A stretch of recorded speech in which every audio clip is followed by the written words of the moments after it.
I go to Facebook. Yeah, to my page, and then you can, if you look at my page, you can share it from there. Okay. Yeah.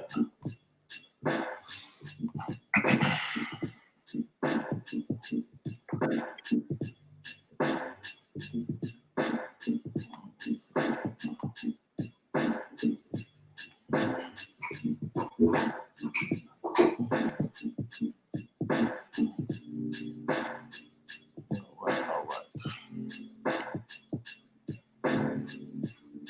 Can you still hear me clearly? I can. I'm on Facebook. Yeah, you just go to my page, and I tell you what, I'm gonna let's see. When I share it, when I say share it, it's okay. Share now. Oh yeah, you got it on there. Yeah, you got it. Okay. Yeah. All right. So, good evening, everybody, and welcome to Unscripted featuring Charles Dixon, and I have my wonderful guest today, Miss DeAnna McLeary. She is here. You can say hello to the people. Yeah. Hi, everyone. Thank you for tuning in. Yes, appreciate everyone for tuning in. Today is, like I mentioned in the write-up earlier, today is certainly it's a special edition. I call these types of things where I do these one-on-ones, I call them the testimonial series, where it's kind of like it's more highlighted and it's more intimate, that kind of thing like that. And so I'll tell you, this topic came up. I was thinking of, what is something we can highlight to speak on that's kind of different than some of the normal narratives that we kind of get into and different things like that, kind of gender fighting from one side to the other, that kind of thing. And so I wanted to talk about something that, if we're not careful, is beginning to become like a lost thing. And that is the concept of the woman being the anchor. Anchor in that she's the one who really, even though, you got the man beating on his chest and he's Tarzan and he's strong, but the woman is the real anchor who settles the home, settles the house, and kind of keeps things on course. Because I always say to people all the time, most men don't realize that most of us are the sum total of the women in our ear. We perform like the women speaking in our ear, like with pillow talk, eating, this, that, and the other. Because women have if a guy has, if he's in a relationship or a marriage, his woman has a lot of influence. And that's even if there's a halfway decent relationship. She's speaking, she's constantly speaking. And even if he's at the place where he's kind of nudging her off and he's ignoring, he's still listening. It's still being absorbed. And a lot of times we end up performing like the women that's in our world. So I wanted to pick your brain a bit because as you remember, you were kind of guesting on the show for a bit. Yes. And unique perspectives. And I remember back then, if I'm not mistaken, out of all the women, you were the only one married at the time. At the time, yes. And so, I remember some of those good conversations and how they would seem like they were jumping you, right? Yeah, I felt I'm on an island by myself. True. Yeah. No, but I do remember in those conversations, I always remember it stuck with me how you always, no matter what, whether it was perfect, going fine, not going so good, you always preached and you kind of testified about your marriage. And so I thought that was unique because to be honest, this is a day and time that we live in that people are more so looking at, I guess I would call it final commitment as lame today. That's not the same. Once upon a time, it was the joy of, oh, my mother and father, my grandparents, I want to be like them. And nowadays, you have so many burnt situations and things where people either got it wrong, didn't marry the right person, didn't get the right return on investment. And so as a result of it, now it's like, ain't nobody doing that. You better just get a life campaign and shack up and call it a day or have your boo, so to speak. And so to have a person that still believes, still wishes to be resilient and still be strong in the name of covenant is a great thing. And so I know you're probably saying, look, life isn't perfect, but nonetheless, if you still hang on and fight to the covenant, that's all that matters. And so I wanted to pick you a little bit and first let you tell the people just who is DeAnna and kind of give a little scope about who you are and go into that. Okay, I'm DeAnna McLeary Sherman, and I'm a mother, I'm a wife, I'm a friend, I'm a daughter. I'm an entrepreneur. A lot of people know me associated with my organization, which is TrueStar, which is a digital media company and agency led by youth. And I really have just tried to do the right thing, in my life and through my work, and really always focused on what my purpose was and didn't really look outside of that, or tried. Not to say I'm not human and I haven't been influenced, but I try to always follow my heart and my gut and my instincts, and that's kind of what has led me. And so that's kind of who I am. That's good stuff. So let's jump right in it. Quick question for you. Okay. What made you, what was your catalyst to desire marriage? I mean, I know women kind of grow up, we white picket fence and a good man and take care of the house, that sort of thing, and kids and everything, but not everybody come up under those same situations. Some of us maybe a little more rougher, some things a little more grassroots. It's not as pretty as some of us would like. And so I wanted to know from you, what got you to the place to even desire that union? It was really all about my desire to build community. I think that the marriage is the cornerstone of the community. And I'm not saying that you can't have a strong community without marriage, but we've looked at other races of people who the family really is that core of how to create a strong, vibrant, independent, self-reliant, powerful, self-sufficient community. And, I've always been about the collective and not about the individual. And so it was never a doubt in my mind that I wanted to, be with someone who kind of shared those same values and wanted to really build something. Wow. So tell me this, how long, if you don't mind me asking, how long have you been married? So it will be 7 years in August. So we're in 6 years now. And again, I don't profess to know everything. So I'll give you that disclaimer. No, that's all right. Marriage is a lot of ebbs and flows and peaks and valleys. And so, I just try my best to give the best, insight based on my experiences, but every marriage is different. So just, no, I get it. An asterisk on this video with that. No, I get it. No, for sure, I get it. So, okay, so like I mentioned earlier in the show, I mentioned the woman in the concept of covenant being the anchor, right? She's the anchor of the home. And so, but if we think about an anchor in the perspective of most of us know it from like a huge ship that's moving along at a slow pace, but in order to bring it to a halt, you have to toss out the anchor. The thing about the anchor is sometimes when it's tossed out, depending on the ground it's lodged in, it can drag, it can be drugged. You understand what I'm saying? And so for you, you said you was married, this is in 6-7 years. Tell me, for you, how did you begin to evolve as the anchor? Because I know going into it, maybe you didn't think it had to be solely you. Maybe you were like, it's going to be us and we're going to be a super couple and it'll be great. And then sometimes it becomes, that percentage shifts and it becomes 70-30 and 80-20 and so on and so on. And so I'm just curious to see how that worked for you.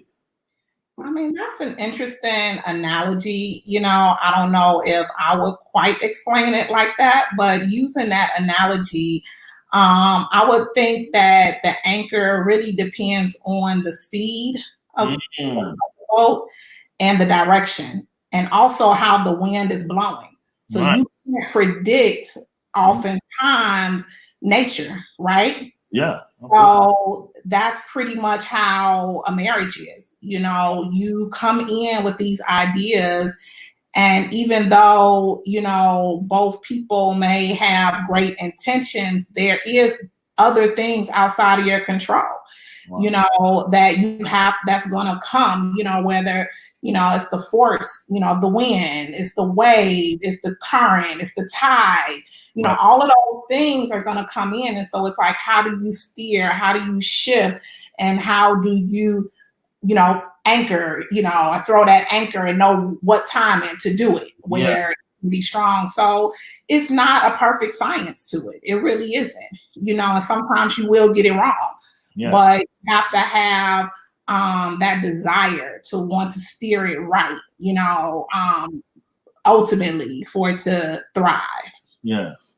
So, what would you say is your driving passion to kind of just, I guess, to be your inspiration to be proactive enough to keep the fire brewing? Because, a lot of times we can get into comfort mode, complain mode, and we can just kind of put our boats on cruise control and no longer drive. We're just sitting there letting the boat do what it do. So what makes you kind of be, different from that? Yeah, I don't think I'm different, quite honestly. We have those experiences in our marriage, and what I will say is that friendship in a marriage is so critical. And when I say friendship, a lot of people try to say, oh, romance, or still date, or still do the things that you did when you were single. And I think that's unrealistic because when you get married, you have many more responsibilities. A lot of marriages become the anchor of the entire family. There's a lot of different people dependent on the strength of the marriage. And it's just not a reality to like keep the fire brewing and we're going to go out every night and all of this. No, because you have children, you have finances, all these different things playing. So I think, you have to really try hard in a marriage to maintain the friendship. Wow. Because I really feel like how you will react to your friend is much different. You can love someone and not be friends with them. Wow. We probably love a lot of family that we're not friends with. Yeah. And so I just think that is a huge piece. And that's something I just try to get back to anytime I'm getting away. And I feel like the friendship, because you're not going to always have the money for the dates. You're not going to always have the time for the dates. If you had the money, you don't have the time, it's not, or look at where we are now, we're staying home orders. So like, how do you insert and, really amplify the friendship? Wow. And that's really critical. Yeah. And it brings me to mind when you said what you said about the friendship piece. That's how I absolutely always look at it, because I look at the roles kind of like in duality. And so when you're in marriage or relationship, the friend is the person you unveil in front of, because there's about trust and comfortability. Exactly. The lover is the person you perform for. You're aspiring to perform and make them impressed and make them happy, to be like, didn't I do good trying to love you? And what were you happy with the gift I gave you? That kind of stuff like that. But the friend has to shift when it's just like, okay, I'm in a very vulnerable place. I'm not feeling like being Superwoman today. I really need you to support me. I need you to listen to me. I had a hard day. I'm feeling a little pressured. I'm feeling a little discouraged. And so you need that person to say, hey, be who you are and just become transparent as you need to be. I'm not going to judge you. And a lot of times that critical stuff will, when you're in relationships and you begin to see the critical piece raise its head, that's the thing that make people begin to get silent and they go inward. Then the worst thing you want to do is the inward turns to going out and tell your friends, your mama, everybody knows, a co-worker knows your problems, rather than your person. And then you asking for a whole lot of trouble. That's one thing. Yeah. And I think it's human. You go through that marriage, you go through navigating, those things. I think it's easier said than done sometimes, but you have to really have that discernment to know like who do I, if I am going to vent to a friend, who's going to be that friend that's really going to give me that good advice, and maybe not give me any advice and just be that ear to listen, but yeah, I just continue to go back when there's a friendship there.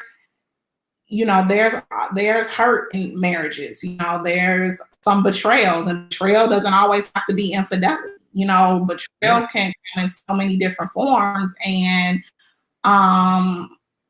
with a friend, and people can always think to who they can really consider their friend. Y'all probably had like your friend can fake you out, can pump fake, and you dressed, and they like, oh man, I can't, I'm not feeling well. Da da da da da. You may be upset, but you like, okay, girl, whatever. Try again tomorrow. Right. I think a friend gives you, when you have that friendship, it's really situated in understanding. Yes. And that's what you have to be, in a marriage. You have to be understanding. It's not going to always be perfect, but you have to be understanding, and you have to be patient, because everyone's growing at different levels, and at different times. And, you have to be selfless. Marriage is a very kind of selfless thing. Yeah. And making it not always about you, and also understanding you're not always the easiest person to love and live with and be around day in and day out. You have your moments too. Yeah. So it's really understanding that I think is crucial. Yeah. And you would almost hope that, when you stand back and take a distant view at marriage and or commitment, you would almost hope the person walks into it wanting to first be your friend. A lot of times when we come into these situations, most people, if we're honest, we approach a prospective partner, a prospective mate or relationship. We approach it from, what can you do for me? What kind of transactional relationship can this be? And when you solely look at that place, you're missing the friendship piece. And so when the marriage goes on, and when it hits those parts where, like you said, where the wind blows in different directions, if you're not the friend, you don't weather it. Because the friend, how I envision the friend in the marriage is when it gets to the point where the wind is blowing and the ship has to bend and twist, that friend is the elasticity of the marriage. The friend piece kicks in, and it's just like, okay, don't worry, I can bend because I love you too, but you my friend first. So I'm gonna go ahead on and do all types of flips so that we can make this cut that we got to make to make this turn in order to keep the ship afloat. It's you got to have relationships where if they really ask themselves, without the relationships, would you hang with this person? Yeah. Without the relationship, would you call this person every day? Would you want to talk to them? Would you want to hang with them without, the sex, the dates, all of that other stuff? It's like, would you really want to, be around this person? Yeah. And I think I see a lot of people make mistakes, and in the end, that's where the disconnect is. It's that if there is a friendship, it's not mutual. Yeah. You know what I mean? One person is a friend and the other person is opportunity. Women may feel like, you're my friend, but the man may not feel like you. Absolutely. So you get a lot of that. It's like the friendship has to be mutual.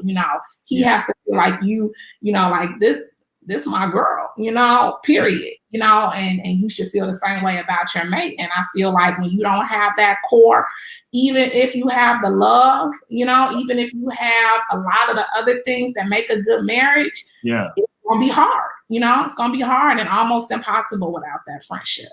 Yeah, because even let's just say, even when in the case of children, if children are involved in a marriage, you feel like having that friend, even though you both are wearing the parent hat, but having the friend is when you can both laugh and shift and say, can you believe so and so? Let's go down to the school tomorrow. Like you might make that piece a fun moment as friends and parents. Whereas everything doesn't have to be critical and uptight, and you want to be able to let your hair down and feel like you're with the person that they're not being critical of you whatsoever. They're just kind of open and letting you do you as a parent. You know what I'm saying?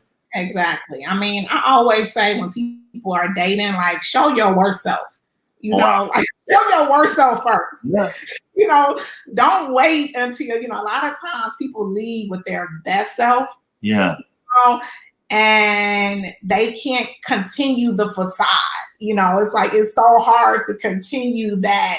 Because that's what really they were. So it's kind of like, if you know that you don't do these things regularly, like don't pretend. Don't pretend. And honestly, I've had a lot of guys tell me in funny ways that I dated prior to being married, that it was funny how, honest I was. Like, I remember in college, a guy, he said, hey, let me come over and cook you something. I was like, I'll make you a sandwich or something, but that's not, And he laughed. He's like, you're not even going to pretend like you're going to whip up something. I'm like, nah, But if I love you enough, I will cook for you and all that. But I know, person, cooking is a calling, and it's not one of my callings. So not to say that I can't do it and won't do it for someone. Right. You know what I mean? So you just I see a lot of women, they lead with kind of who they feel like the man, desires and needs. Yeah. And then when the real personality come out, there's always a conflict. When the real person reveals themselves, it's always a conflict, And so he has to become friends with who you really are. Yeah. He can't become friends with who you're presenting in this, because then when he gets to know you, it's like, no, that's not who I wanted, you know? And contrary to what a lot of women believe, we come into the let's just say when somebody's, you're meeting someone and you're getting in a relationship or you're courting at a heavy level, we kind of expect, it's almost like the women, they don't want to come in and just be themselves. They want to come in and say, okay, let me see, I'm gonna do something special and take his clothes to the cleaners and have a special meal for him, knowing these are things that at ground level she doesn't want to do, but she feels like she has to go through this checklist of showing all of her capabilities as a woman and wife material so that he would consider. When men want the absolute opposite. We would prefer the friend, we prefer you to be yourself and give us a true grasp of who you are, ground zero. We already know most of the stuff is the makeup. It's all an incline of makeup stuff and things you're going to try to do to impress. And the person is like, look, just be your normal self. Because that's who the person is going to live with throughout life. If we take it to that level, your normal self, you're not going to be on every day. You're going to wake up, no makeup, look, heck, no hair, whatever you call it, all sorts of things these days. So you might as well strip down and be who you are organically. You know what I'm saying? Exactly. I totally agree. And another thing we should keep in mind if we're thinking about the friendship piece of it, we need to stop taking for granted those things, those signs early on that show you that you're probably not good friend material. Meaning, if you're on the phone with people talking and you really can't hold a comfortable conversation that you can just continue to keep looping and even laughing and, it's a joy talking to that person, it's probably not the basis of a good friendship. It's kind of, that's usually a sign of how the transactional potential you have. It's like, okay, you cute, we can meet for drinks, I'll see you, and we'll see what happens. And if something happens, then it's like, okay, you're nice. I'm having a cookout, I'm gonna invite you over to see my family. Everything is transactional and the friendship piece gets lost. And another piece is this. We all know, let's just say pandemic or snowstorm or something crazy happening with the weather. If you're not at a place where the person can come around you and hang with you and have to not do absolutely nothing. Like, let's just say you with your husband, you wake up on Saturday morning and you don't really, if he wants to lay there, you good with laying there all day. If you don't have no kids to tend to, you'll just lay there and be comfortable because he's your friend. But you're with people that the moment the activities or moment that you intended to hang with the person is over, you like, yep, so I got some errands to do. That's not a friend. That's a transaction. We don't say the same thing. Like, if you don't have the conversation, or if you're not comfortable being silent. Yeah. You feel like you always gotta be talking. It's a lot of times, my husband and I are very comfortable with not, we have 3 small children, so it's a lot of noise and questions being asked and all this. So sometimes silence is okay, and feeling comfortable with your partner and not having to always, like you said, be doing something, be talking, or if you're not going to always have everything perfect in common, Yeah. And you have to let that person, the things that they like that you may not like to do, it should be okay. for them to do those things, you know. But you should feel comfortable in the friendship, you know, that, you know, it's like your friend, if they say, hey, come on, let's do this, and you like, nah, I'm good, you know. You know, if you're really friends with someone, you could tell them like, nah, I ain't on that. You know, and y'all feel cool and it's no problems, and same exact thing with a marriage. And that's why I really think the core of it is that friendship, because I think that's going to have so many other things fall into place in the end. Wow, that's good stuff. And it's just like, you know, when you think about this today, I would say for you, another reason why I was like, you know, I give you kudos to how you handle things is because even for you to not have been the person to say, oh, I've been married 20 years and 30 years, you know, you kind of young into it. But at least you get the concept of like, I've seen several people's social media pages that are maybe married. And if you didn't know any better, you don't think they're married. Because all you see is the pictures of them. And you like, where their husband, where their children? You know, it's just them. But when I look at your page, you know, yes, you have your things where you celebrate it. You have your friends, you have your family, and you have your husband and your children. So you present a balance. I just think those are the things we have to do and present to begin to have a chance, because people are already coming to the game, coming to your stadium, so to speak, to boo you. They come to boo you and your husband. Boo, they ain't gonna make it, you know, whatever, you know. So you gotta contend with that as it is. So the more unified you have, even in the perfectly imperfect picture it may be, you still gotta have some sort of unity. Or it's just gonna be rough. People do things backwards. They throw up that relationship picture. Yeah. You know, a couple months in, they throwing up, you know, I don't care if he did take you to an island. You know? Yeah. You know, but then when, you know, something gets serious, then it's like, where are the pictures? You know, you wondering, like, so I think also you have to do things in order, you know. If, you know, really, I don't think me nor my husband posted a picture on social media until we were engaged. I mean, like literally, like planning a wedding. Wow. And so I think people, both, you know, male and female, should think about that. Yeah. You know what I mean? Because you let people in before you've even created this strong foundation. Oh my God. Yeah. Create cracks, and it creates just what you said. It creates that energy. You know, energy is there. We make him see it, you know, but it's visible, and people putting bad energy out towards your relationship. It's just, you know, it's just necessary until we have this foundation. I mean, you know, I think doing things in order as well as having boundaries. Yeah. You know, any successful marriage is gonna have boundaries, I feel. You know, I mean, it's boundaries to arguing. It's boundaries to everything. Yeah. You know, and if your mate crosses what you feel is a boundary, then is a real serious discussion that needs to happen. You know, and so some of it's gonna be trial and error. The boundaries are gonna be created as mistakes are made. You're gonna be like, no, I'm not on that. You know, that hurt me, or that was inappropriate to me, and blah blah blah blah. But you have to be able to communicate those, and those boundaries are critical. And just doing things in order, you know, is really important.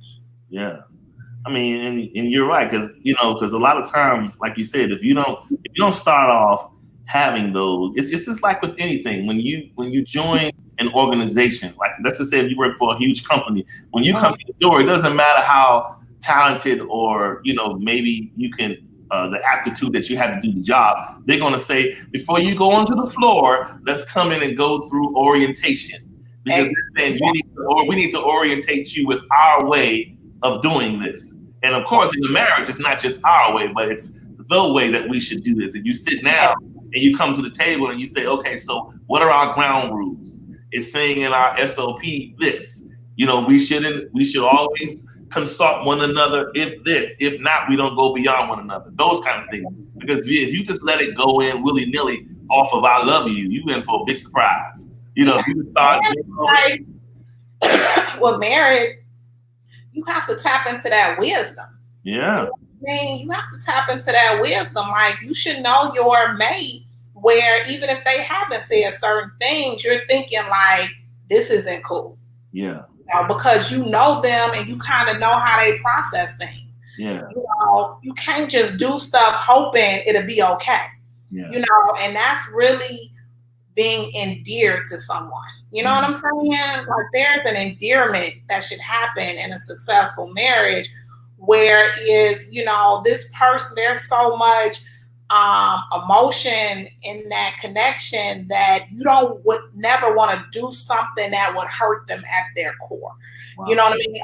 Or embarrass them or disrespect them. And so that should be a compass, that guides, this. And that's part of, being an anchor too. Yeah. There's always going to be times where, like you said, one person is given a little bit more. Yeah. If you can stay married long enough, it will be. Yeah. And that should be okay with you. Yeah. That should be okay. Yeah. And I feel like that's how you have a successful business.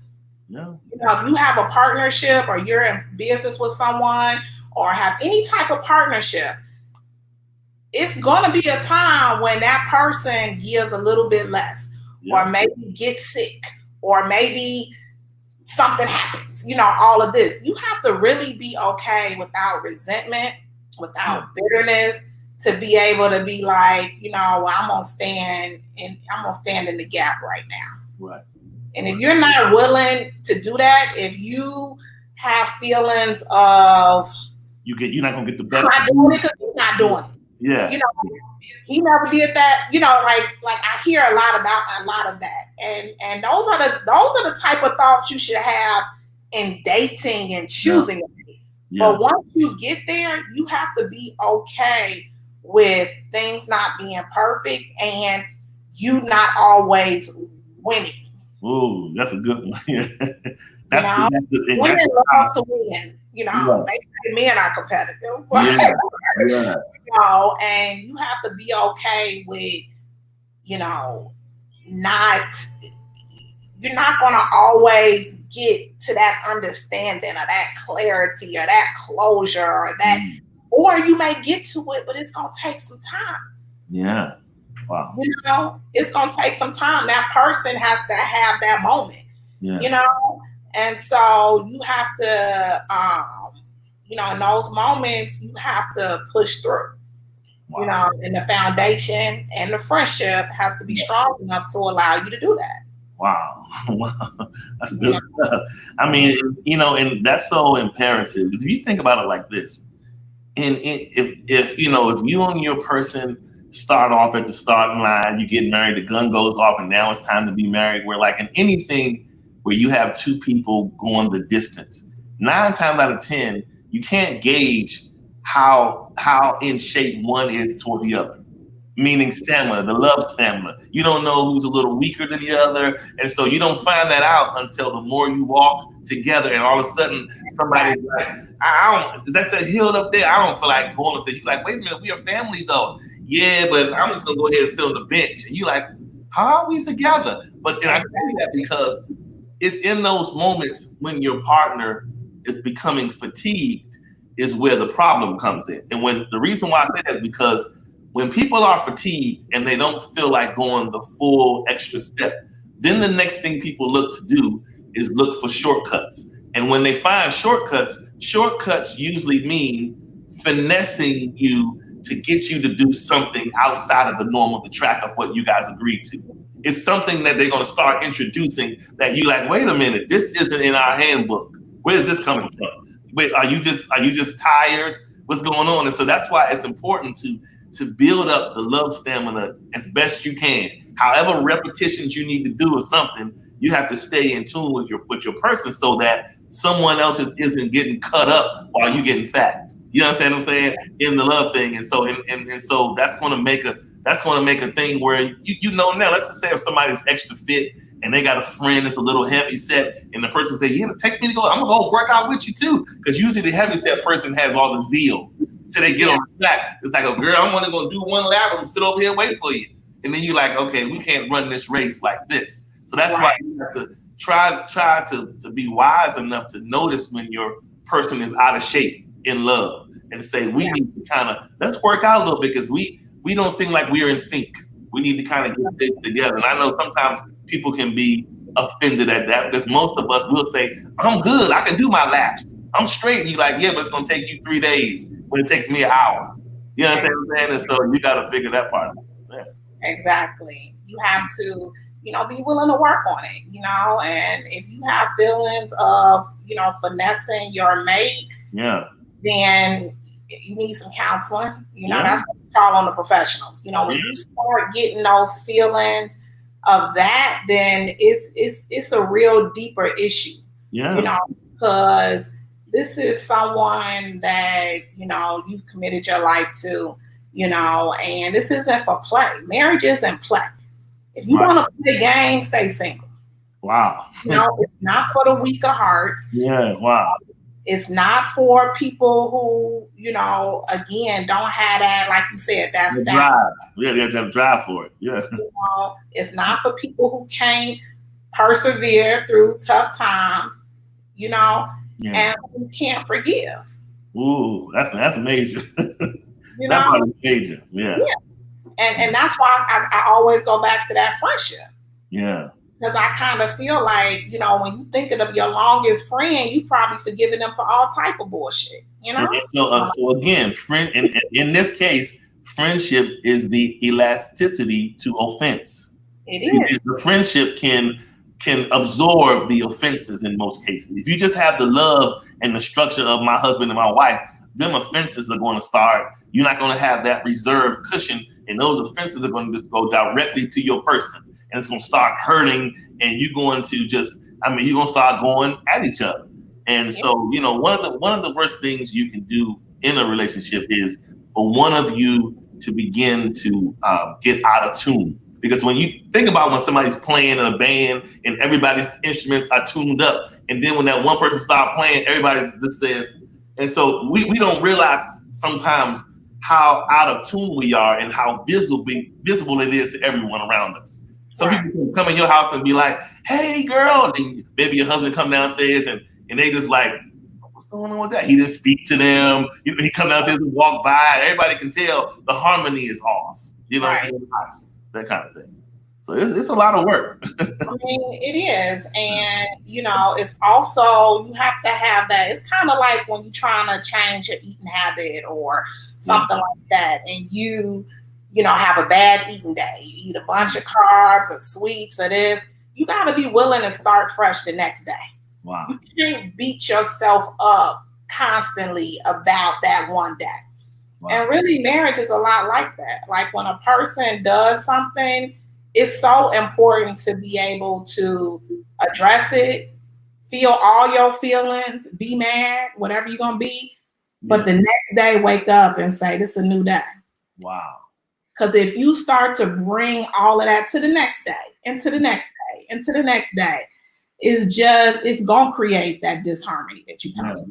It's going to create that tension where you like, something isn't right, and you really have to, be friends and love the person enough to, be with the worst of them. Wow. At their worst moment. Yeah. You don't know when that's going to come in your marriage. You never know when a person's going to get sick, going to lose their job, going to get depressed. Men don't deal with depression. A lot of Black people don't deal with depression. The middle-aged bug where they want to be young, it's just all kind of stuff. It's going to be so many different things. And so you have to have that care enough to be able to push through in all those different moments, not just, and they will have those moments with you. Don't get it twisted. It won't be just one-sided. Yeah. Wow. I can be very moody. Sometimes I just wake up upset. I don't even know what's wrong with me. I just be like, okay, God, I'm really operating on a very low vibration right now. My moods, a lot of it is my age and hormones and this, that, and this. And, my husband is pretty much an even mood person, and I really like that about him. I like that his moods aren't, here and there and here and there, because that's who I am, you know. Well, and I would just say gratitude is another way to have a successful marriage, or really a successful life, and just be at peace with life. A lot of times we're so focused on what we don't have, or so focused on what we want in a mate that our partner doesn't have. Right. You sit in your thoughts and it's like, oh, I just wish this and I wish that and I wish this. You have to shift that. When those thoughts start coming, and they will come, you have to shift and start to list everything that's great about this person. Wow. Everything that's good about this person. You know what I mean? And if you can really spend, several minutes and run through your mind all the good things about that person, it will start to shift your spirit, towards them. Yeah. Because you get in those moments where it's just living together, and it could be the littlest thing, but really shifting to a place of gratitude. Yeah. A lot of times when I'm not in a gratitude place, I call my single friends and let them vent. I get it. That's smart. It makes they can't even get a guy to call them, Oh, wow. Yeah, it's rough. Yeah. And, I have a husband that comes home every day and cooks, and who I know loves me and loves, not to say that that's all it takes, but sometimes you got to call that person that's going to put it in perspective. Like, how can I complain about some things, when some women, a lot of women aren't getting the bare minimum of a man at all. They're not even giving them attention, their time. Like, they're not even worth that consideration, Yeah. At base level in this relation or marriage thing, at the end of the day, the woman simply wants the security of it, right? And you know what? The man just Huh? Oh, sorry. Yeah, that's okay.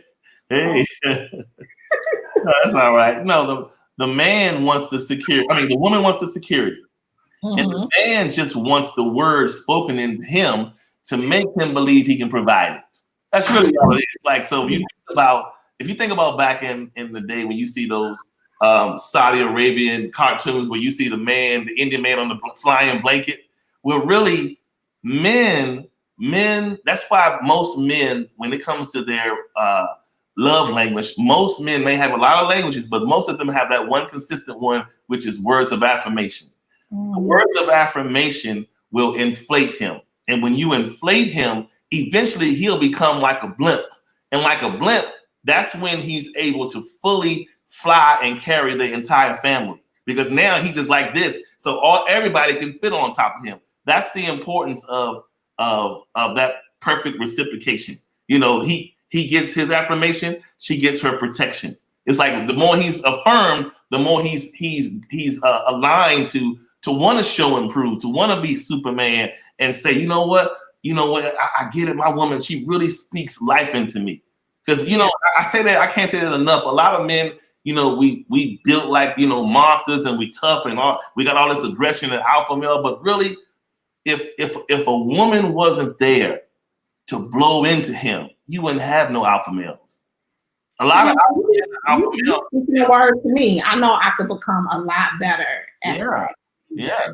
That's something that I want to work on and I want to improve. And I think that's another thing in a marriage, is wanting to become better in your relationship, being able to identify what you're not good at. And I know, I do take a lot for granted. That's why I say, going into that gratitude space, and not even in my mind, I may be saying, wow, he's this. I truly appreciate that and this and that, but I'm not verbally telling him that.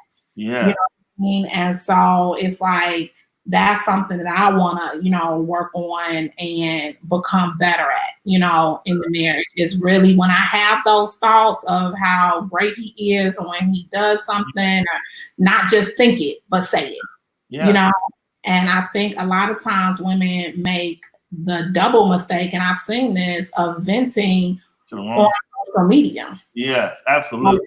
It may not even be malicious, Yeah. but they'll say things and I'll read it and I'm like, you know, you should never publicly do or say anything that minimizes your mate.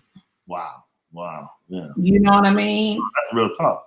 It could be the smallest thing. You could think you're just venting like, oh, you know, posting something and he's not working, or, you know, it could be something small. Yeah, no, because it happens. And, you know, men, you know, that's really just like words of affirmation, like you say, blow them up in that way. Yeah. You can really break a person down. You need to fade him right now.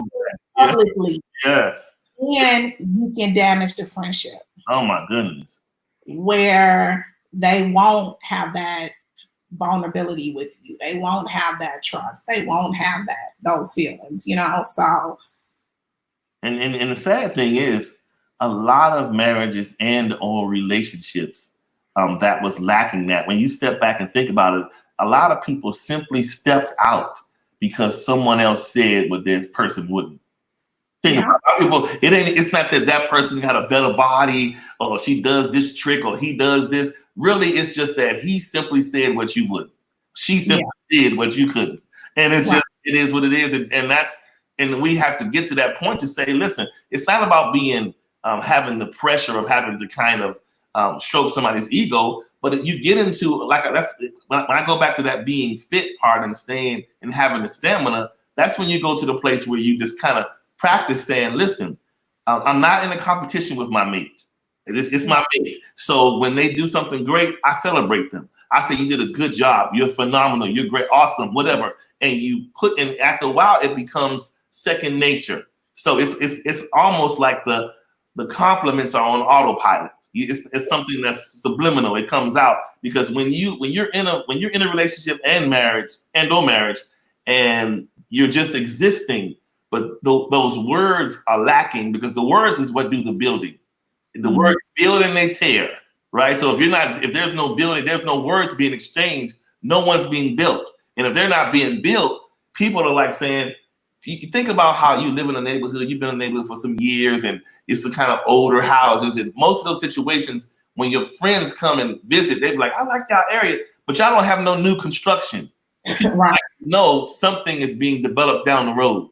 So you get there by sowing those words of affirmation and hope between one another. Because if there's no dialogue of hope going on between y'all, then people start saying, you know what, let me look on social media. And it's always somebody, when you was talking about that whole getting on social media and ranting and stuff, what we've done now, we went from doing this and gossiping to doing it openly. It's no more telephone talk. It is world talk. It's like, forget talking to my girlfriend on the phone. I'm going to get on here and send up a good old smoke signal. You know what? Remind me to tell y'all never to get married, because 9 years later, you're out there on your own, broke niggas at home, and ain't helping out, all that kind of stuff. You're killing the marriage. You're killing the relationship. You're just going to kill it, period. And so we have to, if you get mad at your person, if you love them and you know you're not trying to walk out that door, then love, hate, or like, or whatever, you have to protect the house at all costs. And I think you have to learn how to compliment even when it's not up to your standard. Yeah. You know, because women, we can have a very, high standard. You know, and I catch myself and I'm like, DeAnna, don't do that. Like, my husband can do a great job, like with the lawn or something, for instance. Mm-hmm. I'll notice like the little pieces that didn't get, and I'm like, well, so it's like, really look at the effort, look at the intention. It may not always come out to be, how you envision, so we just got to become a little bit better at that. I think our standards tend to be extremely high. Yeah. Sometimes unreachable at times. Yeah. And another thing that women should keep in mind is, when I'm speaking of great women, when a woman is great, like, such as yourself, you're a great woman. you got to learn at some point to let your leaves fall. When you let the leaves of you fall, those are those things where you're not so, sometimes if you're a great woman and you have like in this day and time when Netflix and chill is winning, right? Not marriage. Netflix and chill and hooking up is winning. You are the anomaly. Having a husband and beautiful children and a family and a house, you are sitting in a seat where if you're not careful, it's easy to say, I'm having the good life. I'm having the good life. And what'll happen is you become the target of boo and going past your house and putting on Ku Klux Klan helmet. You become that person that they like, she always being extra. So sometimes what we have to be cognizant of is most of your surroundings today is not that what you're exuding, right? Most of your surroundings is not that. And so we have to just say to ourselves, I'm thankful. I got to pinch myself and be like, I'm blessed because I could be out there in that crazy world that's happening right now. So, kudos to I say kudos to all the couples that's married, that's keeping it going, because in today's society, it is extremely difficult to even get to talk about the altar in this society. And, I've been in different situations, and it just, it feels good when someone really unconditionally loves you. Yeah. Unconditional love is hard, outside of your mama and your daddy. Yeah. There's so many people that's loving on condition. Yes. Yeah. Find that person who loves you unconditionally. Yeah. That is not something to take lightly. And I don't, Wow.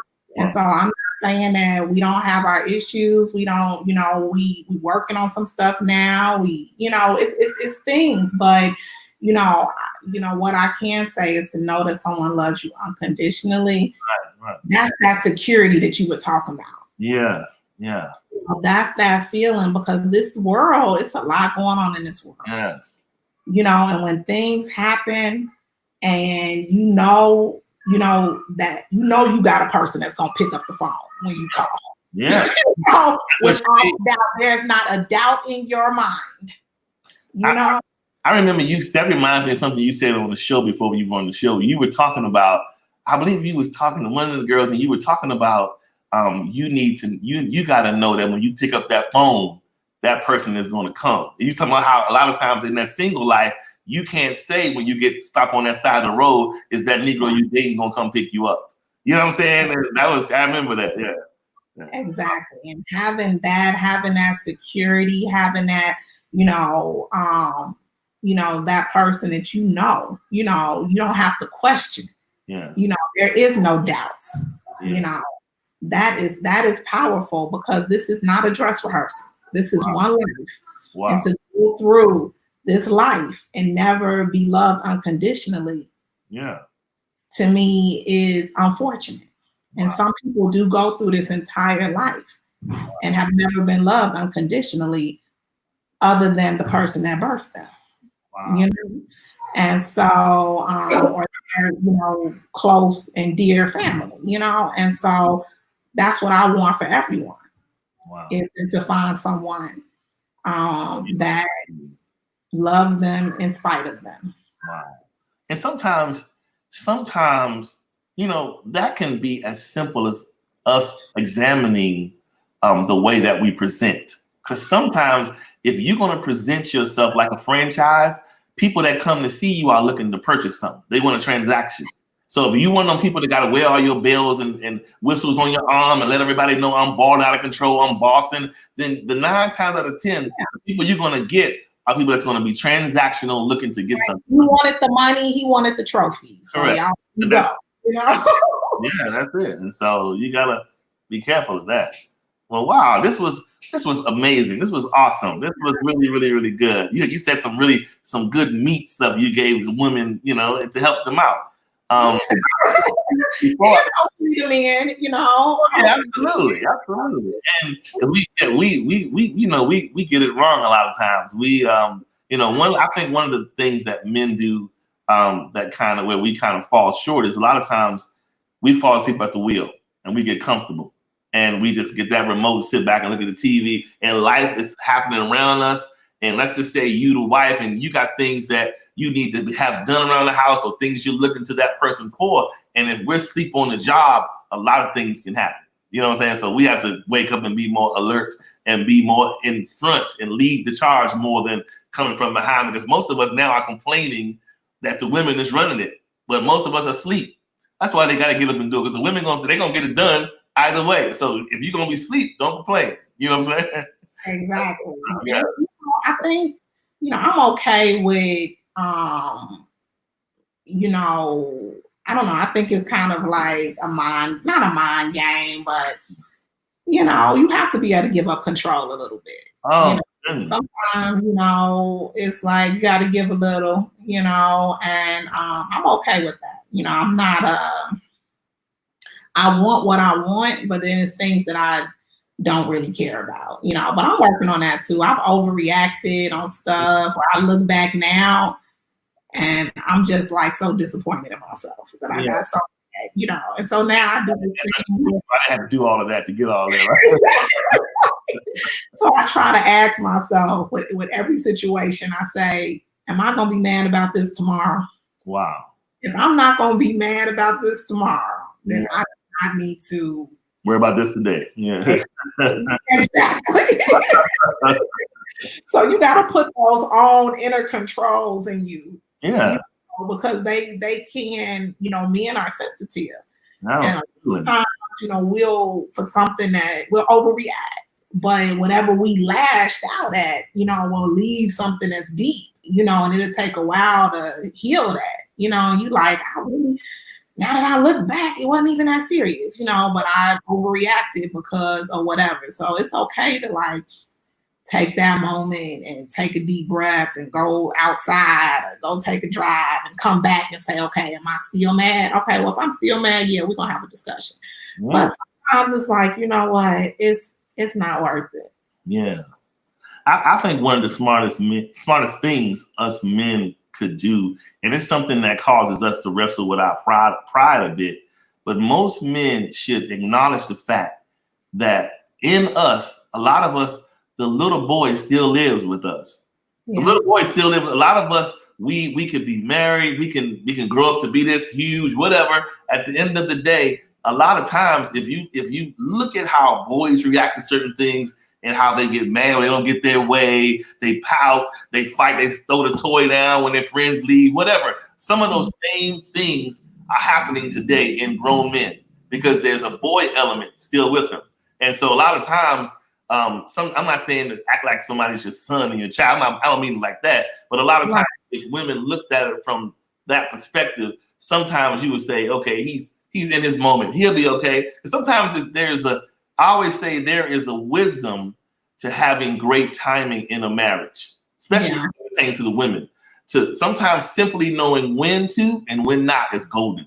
Because sometimes he don't need, when he gets home, he don't really need you to rail on him about what he didn't do the day before or what bill didn't get paid. Sometimes he needs to come in the house and just zone out for a second. And this is why a lot of men or women, when they get home from work, they sit out in front of the house, they circle the block because they're taking their moment before they get inside, because they know inside the moment is taken away. So you gotta have it. Home should be where you come in and at the door, go to your retreat. We can talk about life later, but it shouldn't be somewhere, a place of contention where you come home and you just like, I don't wanna, because I'm telling you, sometimes it depends on the person, but sometimes you can be in a relationship and on marriage, and if you have that person that argues with you like they scratching the chalkboard, it makes you just run around the house. Because that's just how uncomfortable it can get. And you're like, you're supposed to be peaceful, not like this. You know what I'm saying? So, exactly. And I try my best, and I can't say I do it all the time. Sometimes because sometimes with me, it takes a long time for me to get to that, but it's hard for me to stop. Like when I'm going in, it's just like, I just gotta keep going. Yeah. But I do feel like, a lot of women run men away because they don't have that inner discipline. Like you said. Like you gotta have the discipline to just, stop, basically. Yeah. You know, like, and also know that no one wants to be controlled, especially a man. Yes. And so if a lot of the way you come off is to try to control them, like you should do this, and you need to do this, and you should, if you're using words like that, you think about this, Yeah. then you got to figure out how to get a man first to trust you. Yes. To be able to make those suggestions that you think they should do. You can, that's why I say things have to happen in order. Some women see a man, they like, well, if I just fix this. Yeah. So then they come in, they like, you need to just, let's go. Yeah, that's it. And a lot of times men will play along with that. Come on, come pick me out something. Yeah. But in the end, it's like she trying to control me. She want to change me. She, and they back off of that. And then you wonder why you getting ghosted. Wow. Wow. You get the friendship and the trust. Once you have that, you can change their wardrobe. You can change a lot of stuff. You have the influence. That's what exactly. This is why the trust and the friendship had influence. Yes, and this is why I go back to saying, the role of the woman is so important, because I said, if she wants a phenomenal marriage. If you speak phenom into him, you get phenomenal man. You have to speak it. You speak it into the man's ear. That's how he grows. It's the life food for the man. The words of the woman is the life food for men. And so if we get to that point where we like, great woman, entrepreneur, and I got a lot going on. Phenomenal to me is just oftentimes my husband supporting that. He's never acted like I'm doing too much. Why are you always trying to, he supports me in what I'm doing in my business, and he helps in ways that he can, so sometimes, you need that. It's a lot of women out here trying to do A, B, C, D. It's like, do you have a man that can set up that booth at that expo for you? You better have that. Carry all your stuff so you can sell your weave and wigs and jewelry, whatever you're trying to do. You know what I mean? So it's like, it's not always like, oh, well, he's not doing as much as me. But is he, so you gotta, like you said, because a lot of things come packaged in a way that's not evident at first. Wow. And so you gotta, really, and I say, people say, well, how do you get wisdom? Not to be religious, but if you don't think you have it, pray on it. Ask God to give it to you. Give you that discernment, give you that understanding, and you'll look up and you'll notice yourself making better choices. Good stuff. Not being so quick to be run off of emotions, but really thinking about how you react to things. Right. Well, good stuff, DeAnna. I mean, I like I said, I appreciate you holding down the married lady light and still represent for us married men. Still preaching the meaning of marriage, because sometimes we got to have these kind of shows to bring the perspective back. Because if you don't know any better, it just look like a big pool of dating game. And so it just even in relationships. You can have a relationship, but it's still sometimes they don't feel fortified or they don't feel as solid. So you feel like you still in the world. You know what I'm saying? So you got to kind of figure this thing out, and as much as examples as you can have and in front of you, that's what we need to kind of pattern after, so that we can begin to steer in the right directions and stuff like that. So I appreciate you giving your time today. Anytime. Let me know if you.